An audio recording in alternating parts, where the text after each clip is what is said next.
In 1994, a 23-year-old sat in a small apartment in Chicago and wrote a letter to himself, to be opened in 10 years.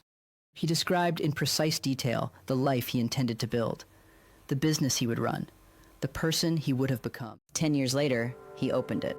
Almost everything he wrote had happened, not by accident, not by luck, because what he did that night doesn't just describe the future, it creates it. Here's a question nobody asks at the right time. Who designed the version of you that woke up this morning? Your habits, your reactions, the stories you tell yourself about what's possible. Most of that was not chosen. It was accumulated, absorbed from early environments, carved into you before you had the language to question it. Dan Gilbert at Harvard found that people underestimate how much they'll change in the next 10 years.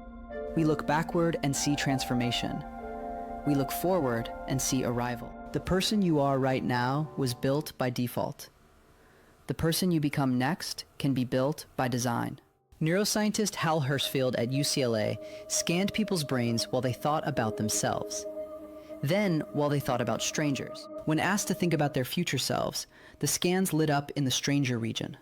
Not themselves, strangers. Your brain experiences the person you'll be in 5 years as someone it has never met.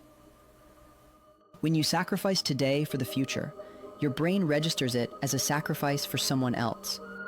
When participants were shown aged digital portraits of themselves, they saved significantly more for retirement.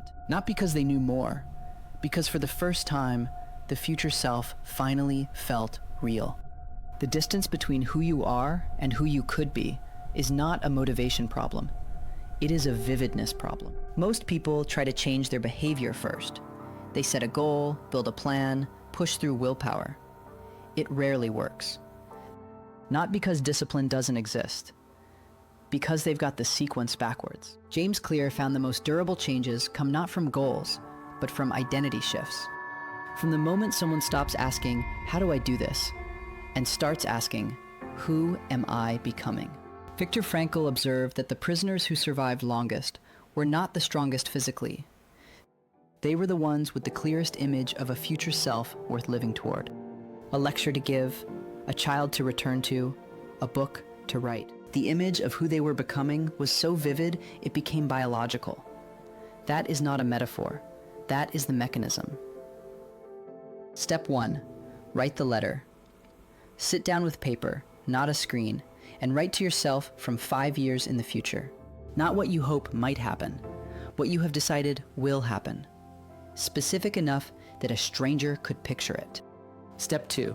Define the identity, not the goal. Don't write, "I want to be fit." Write, "I am someone who treats their body as the foundation of everything they build." The goal is a destination. The identity is the person who naturally arrives there. Step 3. Find one daily vote.